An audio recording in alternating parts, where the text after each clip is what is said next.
जैसा कि आप देख चुके हैं कि हमारे हाथ में है पॉकेट जीके और मैंने पॉकेट जीके का क्लास बिल्कुल सर के जैसे स्टार्ट कर दिया और हम जो अभी क्लास चलाएंगे पॉलिटी का चलाएंगे और ये पॉलिटी का आप सभी लोग बुक निकाल लीजिएगा पेज नंबर 97 और पेज नंबर 97 में कल के क्लास में मैंने बता दिया था, कहाँ तक बता दिया था, जहां तक बता दिया था 1793 की जो है अब हमें क्या बताना है 1799 का 93 का चार्टर एक्ट बताना, 1793 का चार्टर एक्ट। और कल के क्लासों में मैंने 1784 के पिट्स इंडिया एक्ट तक जो है मैंने आप सभी लोगों को बता दिया था। तो आज की क्लासों में हम देखेंगे कि 1793 का चार्टर एक्ट कहाँ देखेंगे, 1793 का चार्टर एक्ट। चार्टर एक्ट आप सभी लोग जो है बुक को निकाल लीजिएगा ताकि आपको जो है समझने में कोई परेशानी नहीं होगा और मैं जहां बताऊंगा बिल्कुल सेम टू सेम बात उस किताब में लिखी हुई है ताकि आपको समझने में थोड़ा सा भी प्रॉब्लम नहीं होगा, बिल्कुल सर के जैसे ही पढ़ाया जाएगा। तो 1793 का चार्टर एक्ट, इसे चार्टर एक्ट क्यों कहते हैं, इसे चार्टर एक्ट क्यों कहते हैं, क्योंकि ये जो है इंग्लैंड से बनकर आता था। तो इंग्लैंड से बन के जो कानून आते थे उसे हम कहते थे चार्टर एक्ट और जो भारत में बनते थे उसे हम कहते थे भारत शासन अधिनियम कहते हैं। तो पिटाने से पहले मतलब कि 1857 की क्रांति में अंग्रेज जब पिटाया था उसके बाद जो कानून बने भारत में रह के बने उसे हम भारत शासन अधिनियम कहते हैं। लेकिन पिटाने से पहले यानी कि 1857 के पहले जितने भी कानून बन के आते थे वो रेडीमेड बन के आते थे जिसे हम चार्टर एक्ट कहते थे। तो अभी हम लोग जो है चार्टर एक्ट को ही पढ़ रहे हैं। तो चार्टर एक्ट देखिए 1793 का चार्टर एक्ट, तो देखिए 1793 के चार्टर एक्ट में क्या कहा गया।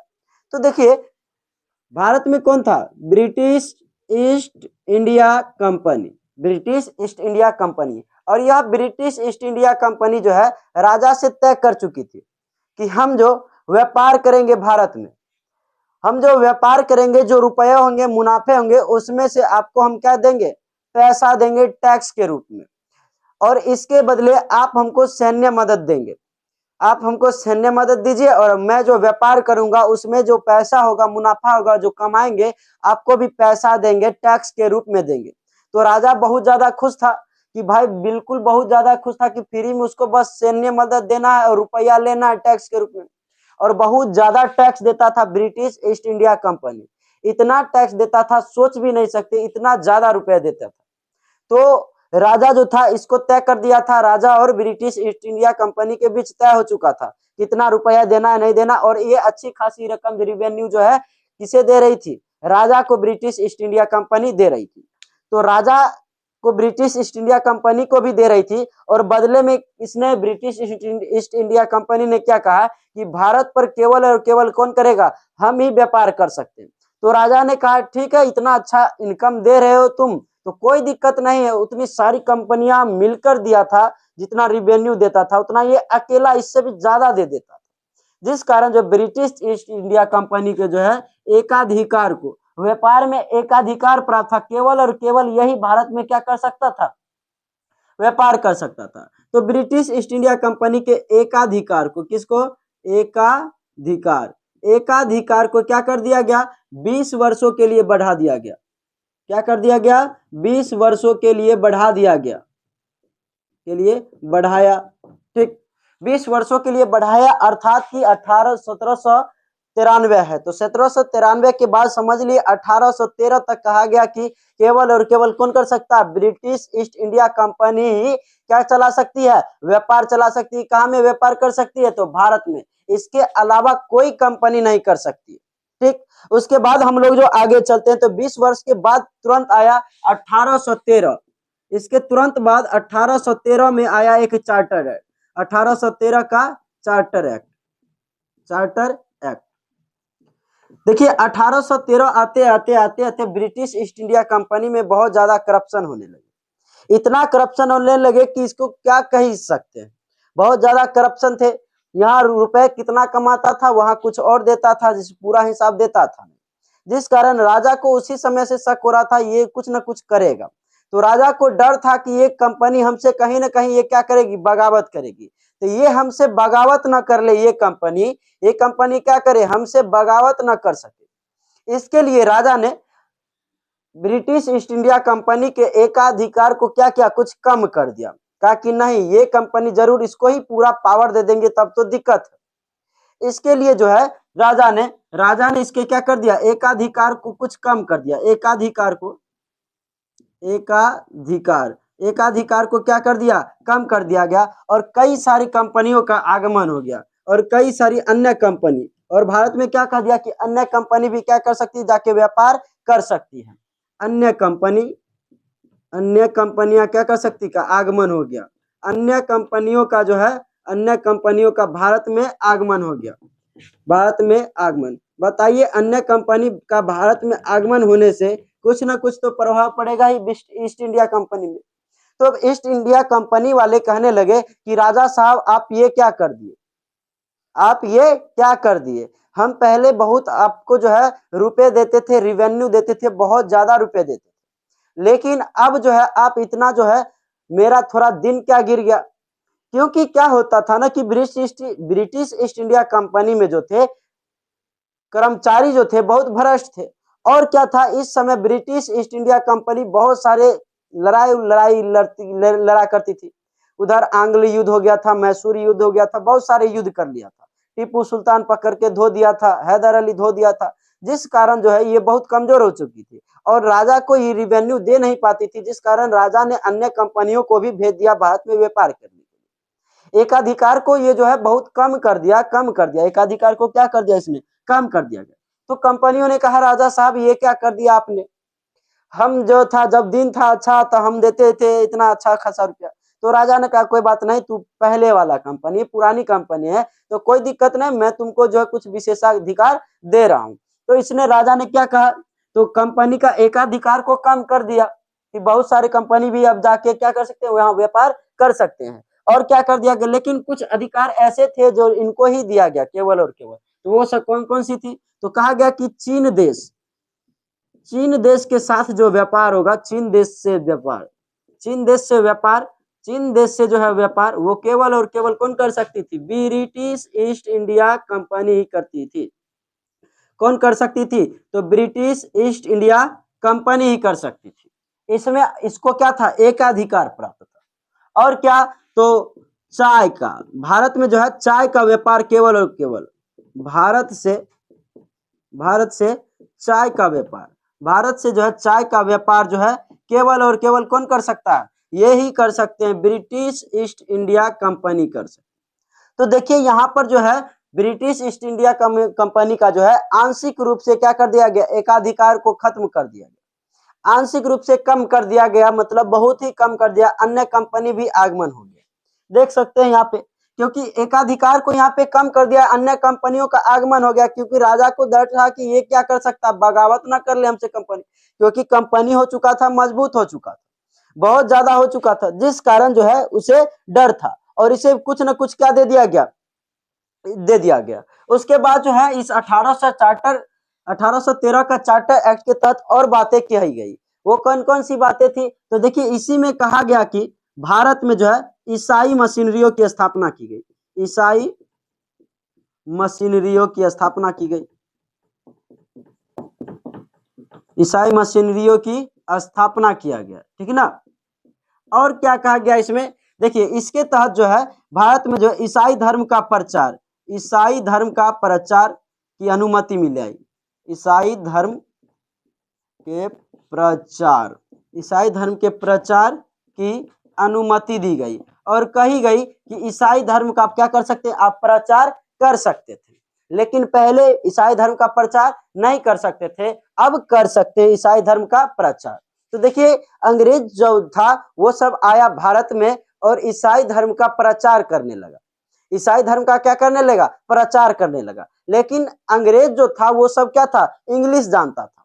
इंग्लिश में यहाँ आके इंग्लिश में दूसरी बात बोलता था, how are you, who are you, hey my god, oh my god, O M G. दिमाग खराब हो जाता था, सब कहता था कौन सी भागा यहाँ से। तो बहुत सारी दिक्कतें आने लगी थी उसके सामने, ठीक। तो ये करता कि ठीक, तो लेकिन उसने सोचा कि वहां के लोग क्या जानते हैं, हिंदी जानते हैं, तो क्यों ना हम जाके हिंदी सीख लेते।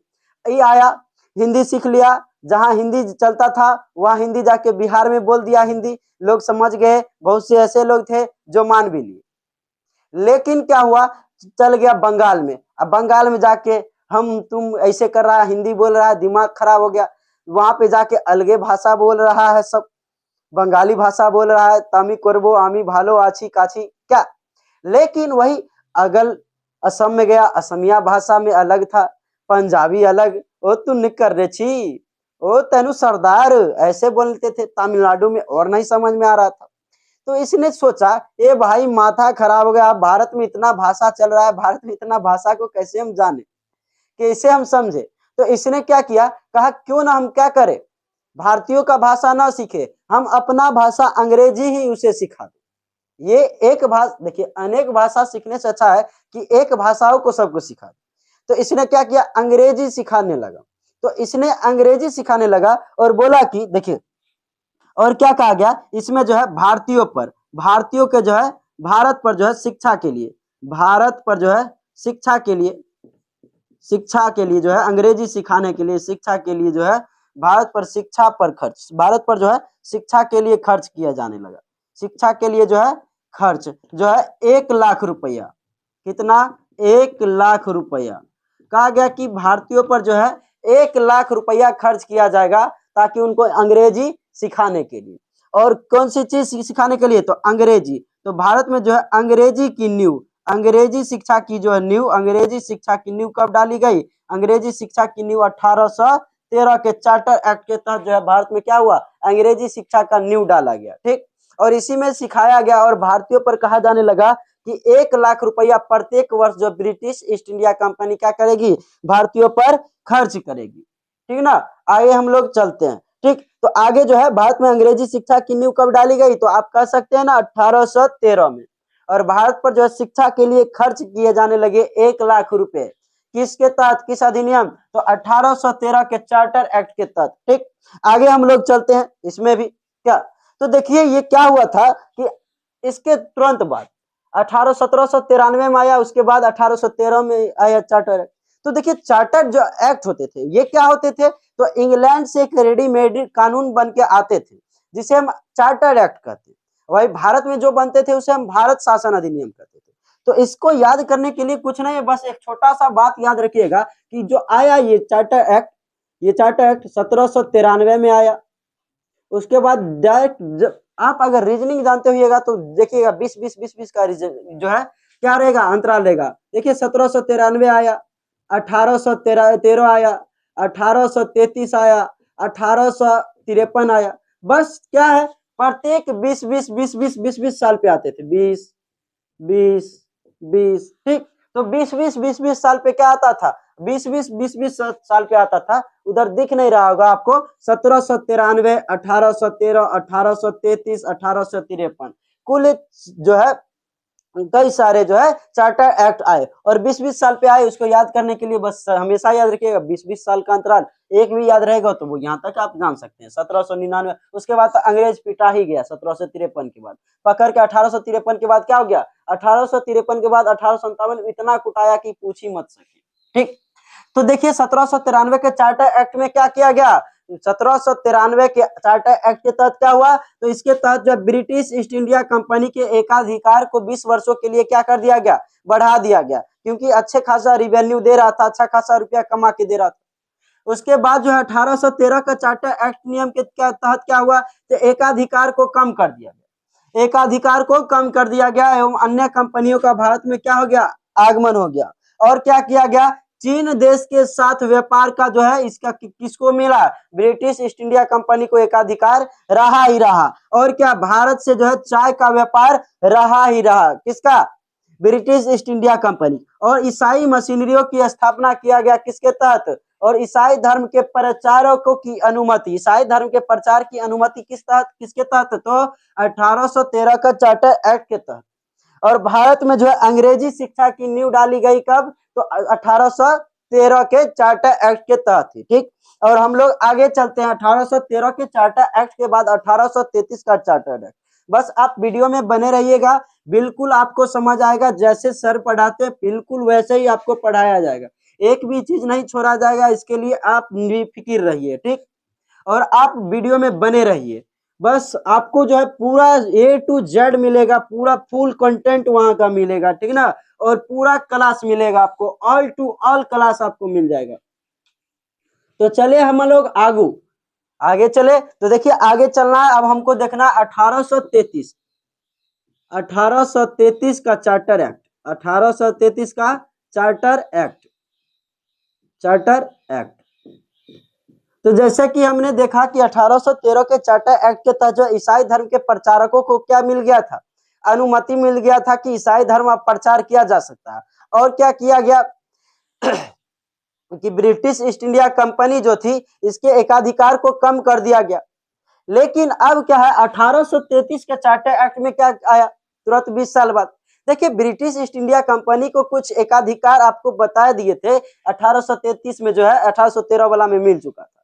वो एकाधिकार क्या क्या मिला हुआ था, फिर भी कुछ बचा हुआ था। तो चीन देश के साथ व्यापार, तो चीन देश के साथ व्यापार करने के लिए गया कौन, ब्रिटिश ईस्ट इंडिया कंपनी।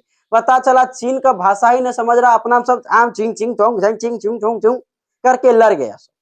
इंग चुंग चिंग चांग चुंग चिंग चिंग चुंग झुंग झांग झिंग झुंग झुंग करके सब लड़ गया। माथा खराब हो गया, रे बाप ये सब कथी अपने में लड़ लिया कि। और क्या, भारत से जो चाय का व्यापार होता था उसका क्या था, एकाधिकार था। लेकिन पुर्तगालियों ने क्या किया कि भारत जिससे जितने भी चाय का व्यापार होता था वो ब्लैक में जो है अमेरिका में कर देता था, ब्लैक से व्यापार कर देता था। जिस कारण कहा गया कि राजा का जा रे जा जब की फायदा अब तोरा रख के ये दोनों एकाधिकार, जब वो ब्लैक से उधर करिए लिया, चीन में तोरा चलते न है, ब्लैक से उधर बेचिए लेता है, तो की फायदा तोरा ये जो है 18 जो है की फायदा, ये एकाधिकार को लेकर जो एकाधिकार था वो खत्म। उसके बाद क्या कर दिया गया, इसके तहत जो है ब्रिटिश ईस्ट इंडिया कंपनी के जो है एकाधिकार को पूर्णतः खत्म कर दिया गया। एकाधिकार को क्या कर दिया गया, एकाधिकार को उसमें तो कम किया गया 1813 में, लेकिन इसमें क्या कर दिया गया, पूर्णतः खत्म कर दिया गया। की फायदा तोरा ये एकाधिकार लेके, क्या एगो मोनोपोली ले की फायदा, इसके एकाधिकार को जो है पूर्णतः खत्म कर दिया गया। तो आपसे क्वेश्चन पूछे जाएंगे किस एक्ट के तहत जो है ब्रिटिश ईस्ट इंडिया कंपनी के एकाधिकार को पूर्णतः खत्म कर दिया गया, पूर्णतः खत्म कर दिया गया। किस अधिकार, किसके तहत, तो 1833 के चार्टर एक्ट के तहत। आंशिक रूप से खत्म कर दिया गया किसके तहत, तो 1813 के चार्टर एक्ट के तहत, ठीक ना। चलिए हम लोग आगे चलते हैं। एकाधिकार को इसमें पूरा खत्म कर दिया गया। और क्या किया गया इसमें, जो पहले जो था आप देखे होइएगा कि 1773 का जो है 1773 का रेगुलेटिंग एक्ट, इस रेगुलेटिंग एक्ट में जो है बंगाल को क्या दे दिया गया था, सुपरमेसी दिया गया था और सभी शक्तियों दे दिया गया था बंगाल को, और बंगाल के गवर्नर को गवर्नर जनरल बना दिया गया था। लेकिन उस समय पूरा का पूरा काहे कि बंगाल से अच्छे खासे रिवेन्यू आ रहे थे, सबसे ज्यादा आ रहे थे, जिस कारण उसे पावर दिया गया था। लेकिन जो है 1833 के चार्टर एक्ट आया और इसके तहत कहा गया कि बंगाल को जो है शक्ति जो प्रदान था वो खत्म हो, बंगाल एक क्या हो जाएगा, राज्य हो जाएगा। और क्या किया गया, बंगाल के इसके तहत जो है बंगाल के जो थे गवर्नर जनरल, बंगाल के गवर्नर जनरल जो थे, इस गवर्नर जनरल का पद खत्म कर दिया गया और उसे क्या कर दिया गया, भारत का गवर्नर जनरल बना दिया गया। भारत का गवर्नर जनरल। आप में से कितने लोग बता सकते हैं कि भारत का गवर्नर जनरल कौन थे, पहला। तो देखिए भारत का गवर्नर जनरल के रूप में कौन बने थे, तो लॉर्ड विलियम बेंटिक क्या बने, भारत का जो है लॉर्ड विलियम बेंटिक क्या बने, भारत का प्रथम गवर्नर जनरल बने। और किसके तहत, आपको क्वेश्चन पूछे जाएंगे किसके तहत जो है बंगाल के गवर्नर जनरल को भारत का गवर्नर जनरल कर दिया गया, तो आप क्या कहिएगा, तो 1833 का चार्टर एक्ट के तहत। देखिए इसके ही जो है ये 1833 के चार्टर एक्ट के तहत जो है केंद्रीकृत शासन कर दिया गया। केंद्रीकृत, देखिए ना, सब सिमट के एक देश लेवल पर कर दिया गया, केंद्रीकृत कर दिया गया। क्या कर दिया गया, केंद्रीकृत कर दिया गया। शासन को क्या कर दिया गया, केंद्रीकृत कर दिया गया, ठीक। वही आगे हम फिर से पढ़ेंगे 1861 में विकेंद्रीकृत कर दिया गया, सब फिर तोड़ दिया गया।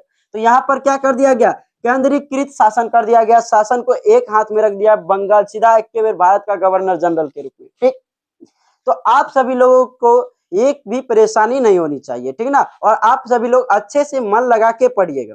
1833 का चार्टर एक्ट में क्या कहा गया पहले समझ लिए, तो ब्रिटिश ईस्ट इंडिया कंपनी के एकाधिकार को पूरा खत्म, कोई मोनोपोली इसके पास नहीं है, अब एक भी एकाधिकार इसके पास नहीं है।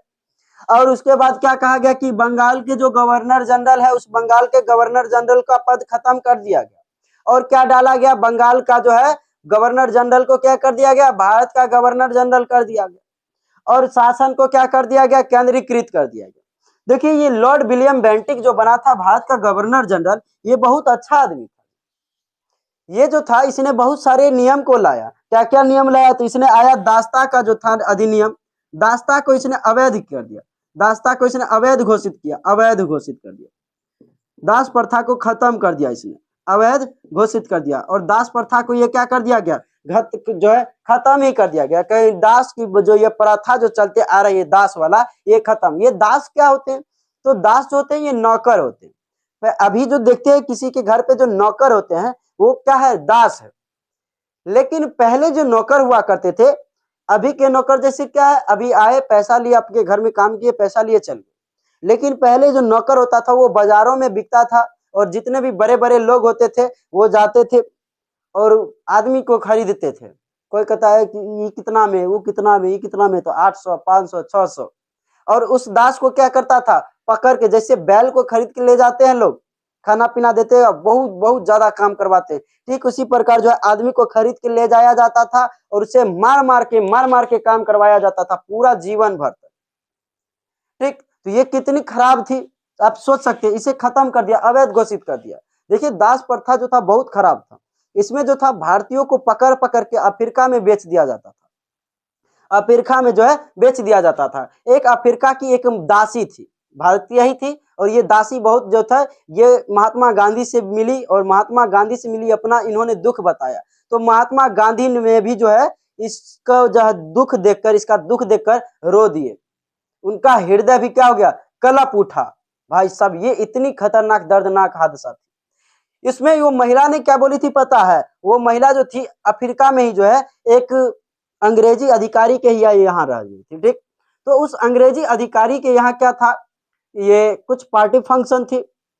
तो अंग्रेजी अधिकारी के सामने जैसे झोपड़पट्टी में उसको दासी उसी को रखने के लिए झोपड़पट्टी दिया जाता था। तो उस झोपड़पट्टी में वो दासी क्या की थी, वो अपने बच्चे को जो है सुला के रख के गई थी काम करने के लिए, काम करने के लिए गई थी और काम वाम कर दी। उसके बाद जो है सामने बच्चा रो रहा था। जब बच्चा रो रहा था तो उसने कहा कि साहब हमको थोड़ा टाइम दीजिए, बच्चे को दूध पिला के फिर मैं आती हूँ, काम कर दूंगा आपका। वो हरामी अंग्रेज क्या किया, कहा नहीं, जब तक खत्म नहीं होगा ये पार्टी फंक्शन तब तक तुम नहीं जा सकती हो। और पता है ये पार्टी कब खत्म हुई, 2 दिन के बाद खत्म हुई। तब तक वो गई तो वो बच्चा मर चुका था। सोचिए इतना खतरनाक था, इतना ये सब दर्दनाक हादसा था। महात्मा गांधी ने इसी दिन सोच लिया था कि अंग्रेजों को खत्म करके रख देंगे, और उन्होंने ऐसा किया भी।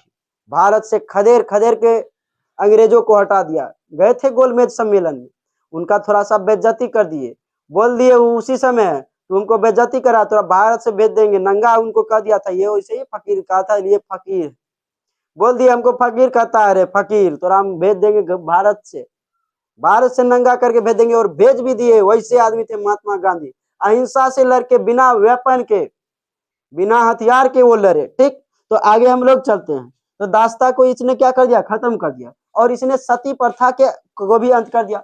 सती जो प्रथा थी, सती प्रथा, इसको भी खत्म कर दिया। ये सती प्रथा क्या होती थी, तो देखिए सती प्रथा एक बहुत ही गंदी प्रथा थी। इसके तहत जो है कहा क्या जाता था कि जैसे क्या एक दंपति है, पति पत्नी है, तो अगर पति मर गया तो पत्नी को, अगर पत्नी जिंदा है तो पत्नी को जिंदा जलाया दिया जाता था। पति के जो होता है शमशान जो होता है, तो पति के जो लाश पे जो है जिंदा बांध के जला दिया जाता था। बताइए ये कौन सी प्रथा, सिर्फ महिलाओं को जलाया जाता था, पुरुष को नहीं जलाया जाता था।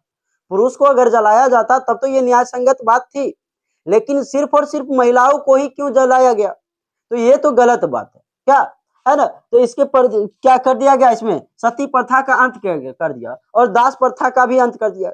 तो ये जो है भारत में ये सब प्रथा को जब अंत कर दिया तो भारत में बहुत सारे जो है विरोध होने लगे, किसका, लॉर्ड विलियम बेंटिक का, बहुत ज्यादा विरोध होने लगे। तो ये विरोध होने लगे, इसके लिए तो इसने क्या किया, बहुत सारी ये सब चीज ना हो, ये सती प्रथा का अंत हो, दास का जो है प्रथा का अंत हो, इसके लिए कुछ कानून बनाना है ना। तो इसने एक कानून बना दिया। कानून बनाने के लिए इसने विधि सदस्य की नियुक्ति किया। इसने क्या किया, कानून बनाने के लिए विधि सदस्य का, ये बहुत अच्छा काम किया लॉर्ड विलियम बेंटिक ने, विधि सदस्य की जो है नियुक्ति किया।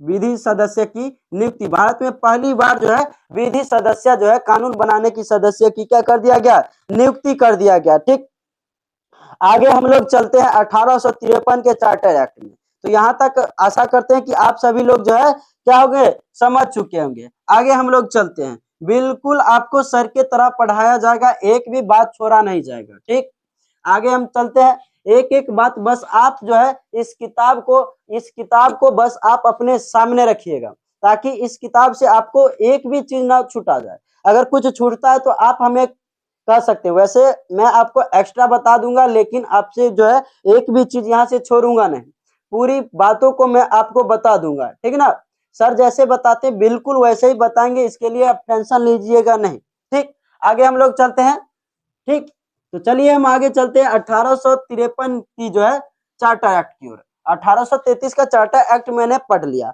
अब हमको क्या पढ़ना है, 1853 का चार्टर एक्ट। 1853 का चार्टर एक्ट,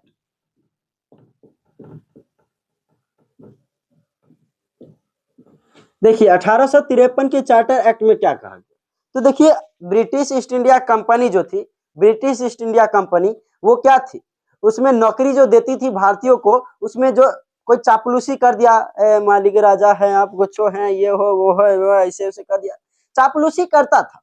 और क्या करता था, दे भी देता था, चापलूसी करके नौकरी ले लेता था। लेकिन 1853 का जो चार्टर एक्ट आया, इसके तहत कहा दिया गया कि सिविल सेवा के जो होंगे, सिविल सेवा के सेवकों की, सिविल सेवकों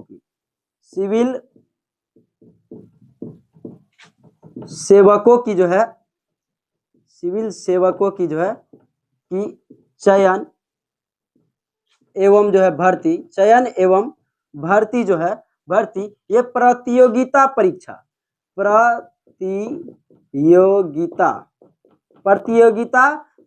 के माध्यम से होगा, प्रतियोगिता परीक्षा के माध्यम से होगा। एक वैकेंसी लिख लेगी और इस वैकेंसी का जो एग्जाम लिया जाएगा, और इस एग्जाम में जो पास होंगे उसको ही क्या दे दिया जाएगा, जॉब दिया जाएगा।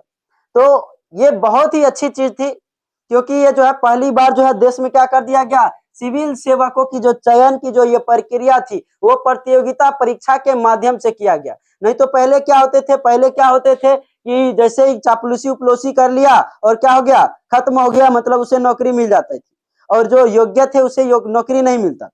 और इसमें भी क्या किया गया, तो विधायी कार्यों को जो है इसके तहत और क्या किया गया, विधायी कार्यों को प्रशासनिक कार्यों से अलग कर दिया गया। विधायी कार्यों को जो है, विधायी कार्यों को जो है को प्रशासनिक कार्य से जो है अलग किया गया। क्यों अलग किया गया, जरा इसमें देखिए दिक्कत क्या हुआ। 1833 में एक लॉर्ड विलियम बेंटिक ने जो है विधि सदस्यों की नियुक्ति किया 1833 के चार्टर एक्ट के तहत। तो इसमें क्या हुआ था कि विधायी शक्ति जो था, तो विधि की जो बनाते थे वो सदस्य, वो अपना जो है बहुत ज्यादा मनमाना करते थे, जैसे प्रशासनिक कार्य है उसमें भी जाके दखल दे देते थे, जिस कारण दोनों में एकदम झांव हो जाता था।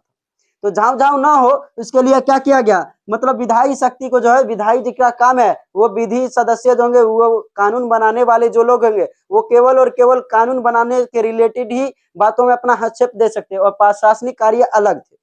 जो प्रशासनिक काम करेगा वो अपन उसका कॉलम अलग, उसका डिपार्टमेंट अलग, और जो है मतलब कि कह सकते हैं कि विधायिका को कार्यपालिका से अलग कर दिया।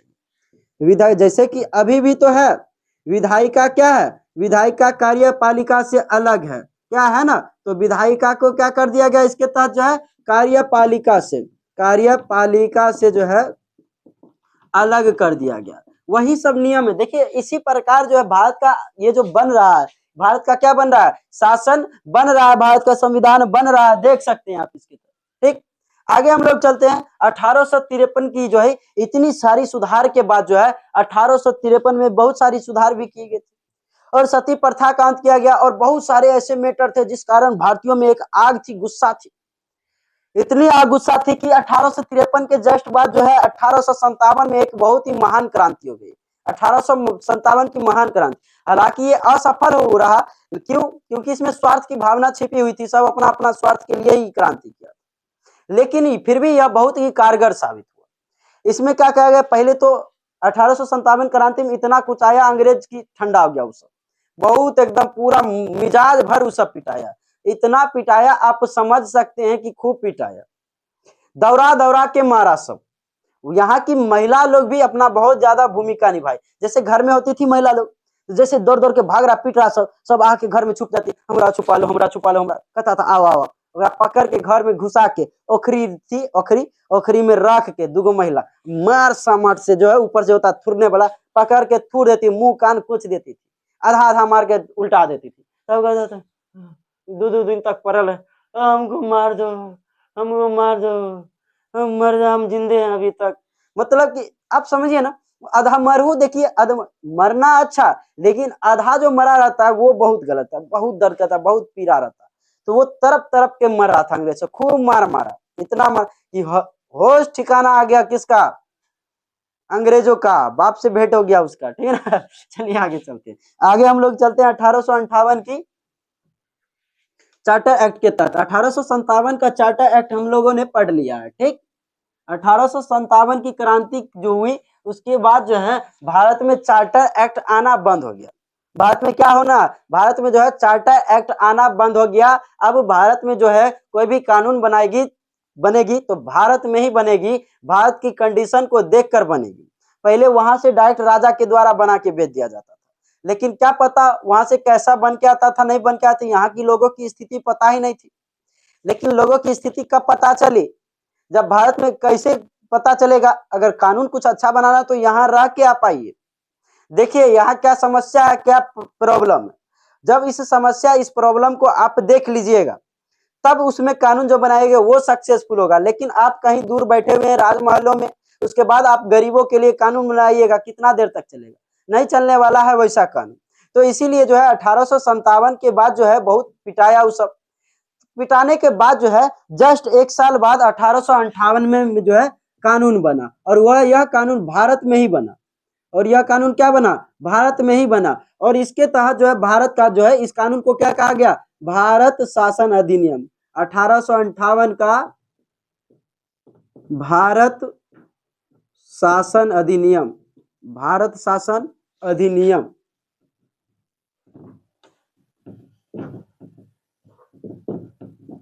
भारत शासन अधिनियम। इसका नाम भारत शासन अधिनियम क्यों है, क्योंकि ये जो भारत में ही बना, ये क्या हुआ, भारत में ही बना। और इस 1858 के भारत शासन के अधिनियम के तहत क्या हुआ, तो देखिए कहा गया कि भारत में जितना भी ये क्रांति हुआ, उथल पुथल हुआ, जितना पिटाए हैं, इस सब ब्रिटिश ईस्ट इंडिया कंपनी के चक्कर में हुआ।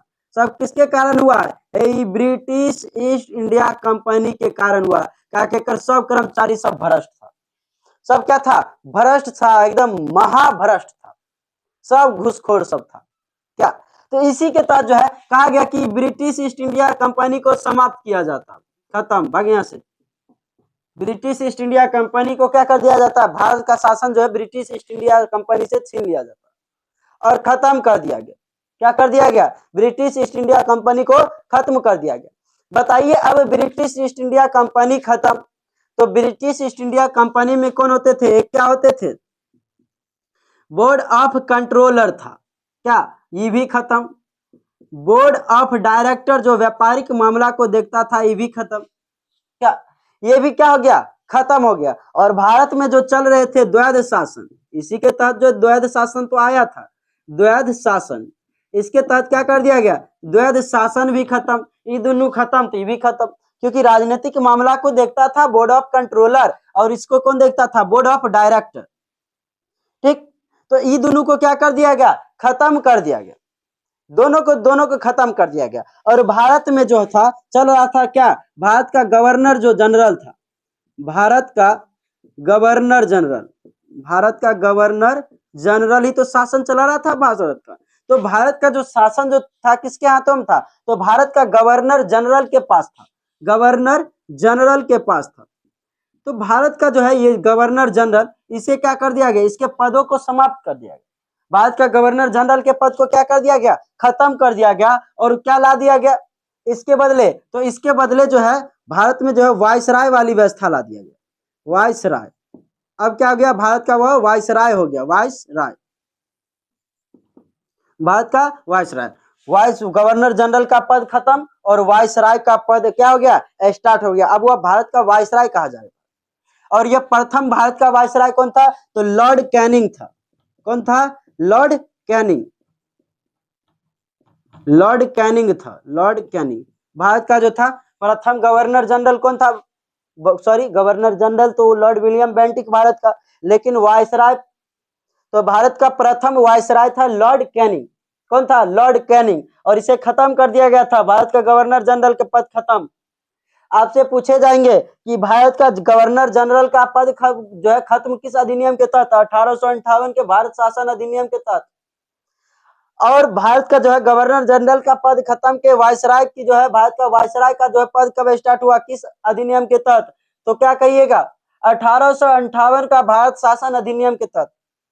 बताइए पहले जो भारत का जो शासन था किसके हाथों में था, गवर्नर जनरल के हाथों में था, अब किसके हाथों में चल गया, वायसराय के हाथों में।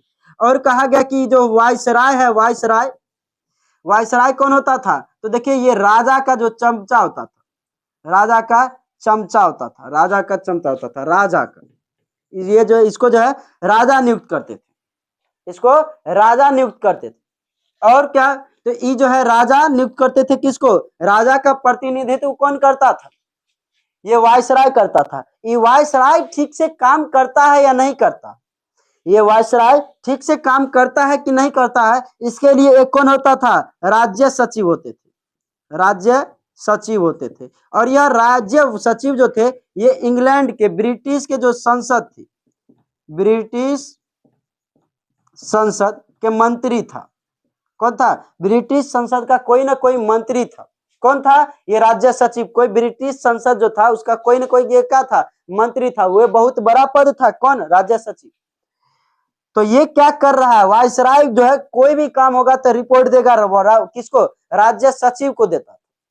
तो राज्य सचिव का पद क्या था, बड़ा था, राज्य सचिव का पद जो है ये बड़ा था इसके तुलना में, ठीक ना, क्योंकि ये मंत्री था, इसे जनता चुनता। तो राजा का प्रतिनिधित्व कौन करता था, तो वायसराय करता था। और ब्रिटिश संसद का प्रतिनिधित्व कौन करता था, तो राज्य सचिव करता था। ब्रिटिश संसद का प्रतिनिधित्व कौन करता था, राज्य सचिव करता था। ठीक, तो यहां तक आप लोग समझ लिए होंगे। आगे हम लोग चलते हैं 1858 के बाद 1861, जस्ट 3 साल के बाद एक और शासन अधिनियम लाया गया, बाद में एक और कानून बनाया गया। ठीक, तो चलिए हम चलते हैं। इसमें क्या कर दिया गया 1858 में, राजा को दे दिया गया भारत का शासन। एक आगे हम लोग चलते हैं। आगे क्या है 1861, क्या है 1861 का भारत शासन अधिनियम। तो देखिए 1861 के भारत शासन अधिनियम के तहत क्या हुआ, तो 1861 के भारत शासन अधिनियम के तहत क्या कहा गया, तो इसके तहत जो है विभागीय प्रणाली का आरंभ हो गया। किसका, विभागीय प्रणाली, विभागीय प्रणाली का क्या कर दिया गया, आरंभ कर दिया गया। किसका आरंभ किया गया, तो विभागीय प्रणाली का आरंभ किया गया। और भारत में विभाग बना दिया गया, और मंत्री, इसे ही कह सकते हैं आप मंत्रिमंडलीय प्रणाली। सभी अपना अपना अलग अलग प्रणाली था, मंत्रिमंडल अलग था। ठीक, तो इसका क्या था, अलग अलग सब कुछ अपना अपना था, मंत्रिमंडल अलग, विभाग अलग, सब कुछ अपना अलग अलग था। समझ गए आप। तो इसमें किसके तहत जो है भारत में विभागीय प्रणाली लाया गया, 1861 के भारत शासन अधिनियम के तहत भारत में क्या ला दिया गया, विभागीय प्रणाली ला दिया गया। ठीक ना, इसके तहत जो है कई सारे विभाग हो गए, जैसे रेल विभाग, शिक्षा विभाग, ये सब जितने भी विभाग आप देख रहे हैं, ये सब के सब विभाग जो है किसके तहत, तो 1861 के भारत शासन अधिनियम के तहत। और इसमें क्या किया गया, तो इसमें जो है वायसराय को कहा गया, वायसराय, इसमें जो है वायसराय को कहा गया कि बिना जो है विधान परिषद के जो है विधान परिषद के बिना अनुमति के जो है बिना अनुमति के क्या कर सकता है, बिना अनुमति के वो जो है अध्यादेश जारी कर सकता है, क्या, बिना किसी के अनुमति, बिना विधान परिषद के सदस्यों की अनुमति की ये क्या कर सकता है, जारी कर सकता है। क्या जारी कर सकता है, तो क्या जारी कर सकता है, बिना जो है विधान परिषद सदस्य की जो है अनुमति के बिना ये अध्यादेश जारी कर सकता है। जैसे अभी भी तो करते हैं, अभी भी अपना राष्ट्रपति क्या कर सकते हैं, बिना सांसद की जो है अनुमति से, बिना किसी सांसद की अनुमति से वो क्या कर सकते हैं, बिना संसद की अनुमति से वो अध्यादेश जारी कर सकते हैं। अच्छा, आप लोग में से कितना लोग बता सकते हैं कि किस आर्टिकल में यह चीज लिखा हुआ, तो आर्टिकल 127 में कहा गया कि भारत का राष्ट्रपति क्या कर सकता है, बिना किसी के अनुमति से यह कर सकता है, अध्यादेश जारी कर सकता है। ठीक है ना, तो चलिए हम लोग आगे चलते हैं इसमें। ठीक, और क्या कर दिया गया इसमें, शासन जो था केंद्रीकृत था। पहले शासन क्या था, केंद्रीकृत था। जैसे आप देख सकते हैं कि 1833 में क्या था, शासन केंद्रीकृत था। इसमें शासन को केंद्रीकृत ना करके इसमें विकेंद्रीकृत कर दिया गया। विकेंद्रीकृत क्या कर दिया गया, विकेंद्रीकृत कर दिया गया। पहले केंद्रीकृत था, उसके बाद अब विकेंद्रीकृत कर दिया गया। ठीक, आगे हम लोग चलते हैं तो देखिए आगे में क्या है, आगे हम लोगों को देखना है 1865 के भारत शासन अधिनियम। ये क्या है, ये उतना इंपॉर्टेंट नहीं है, इसमें कुछ नहीं, इसमें कहा गया कि बस ये जो है इसका जो है वायसराय के जो है शक्ति को बढ़ा दिया गया। ये कोई बड़ी बात नहीं, ये पूछने वाला आपसे है भी नहीं, ठीक ना, इसमें कुछ नहीं, शक्ति में वृद्धि है।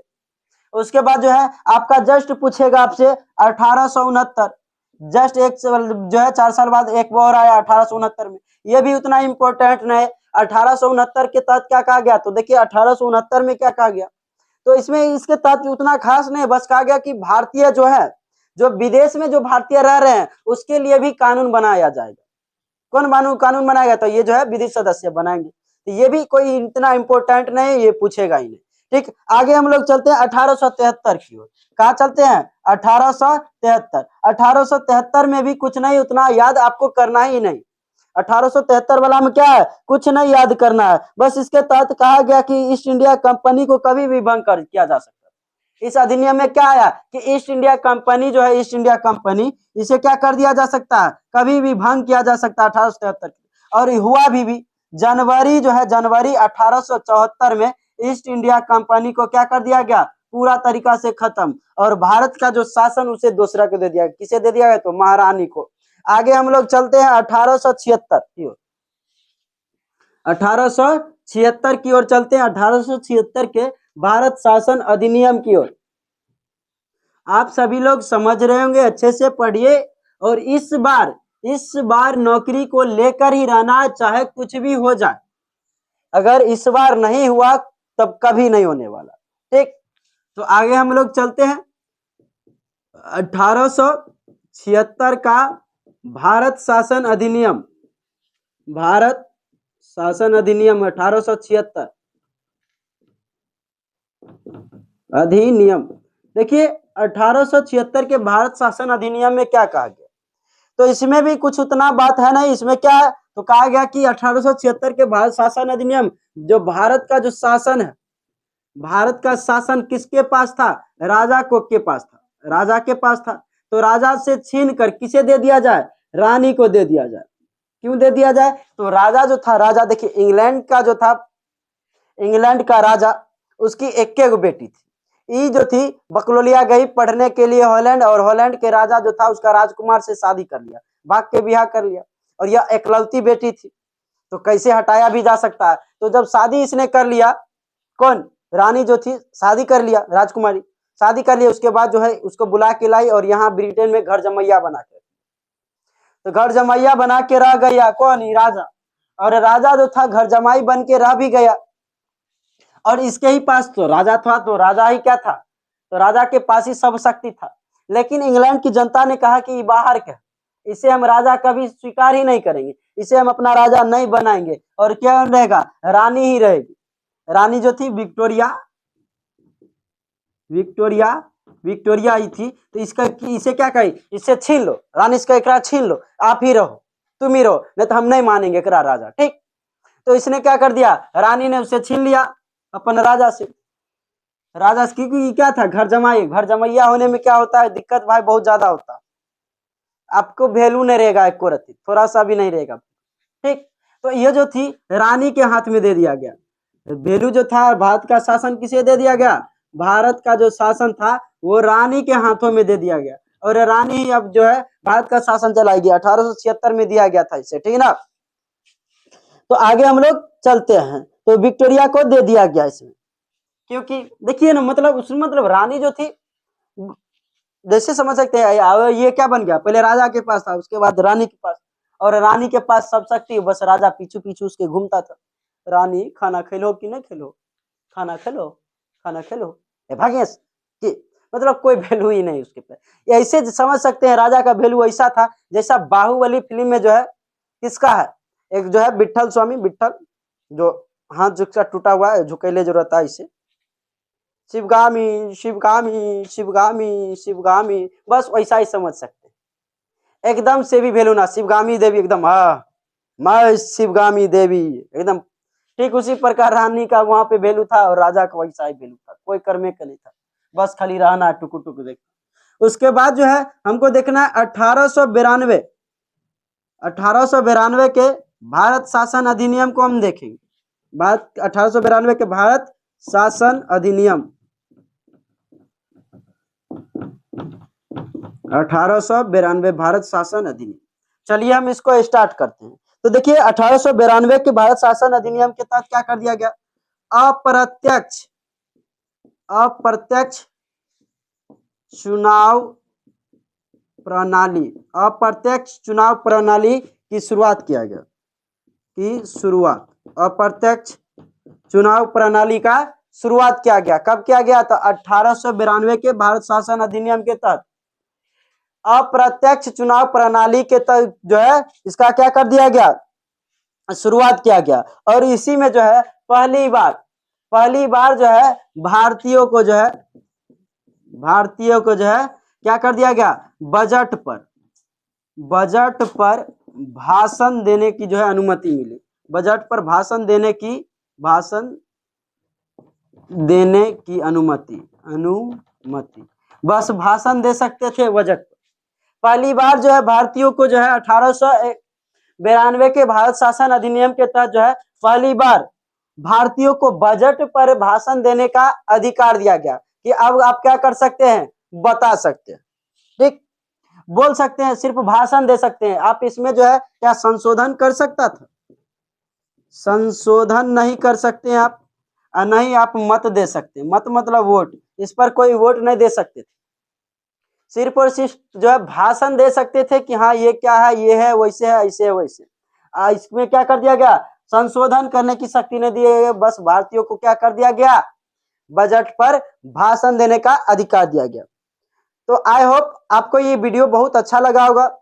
तो अगर आपको ये वीडियो अच्छा लगा तो इस वीडियो को शेयर कीजिए, ताकि उन लोगों को बहुत ही आसानी हो सके।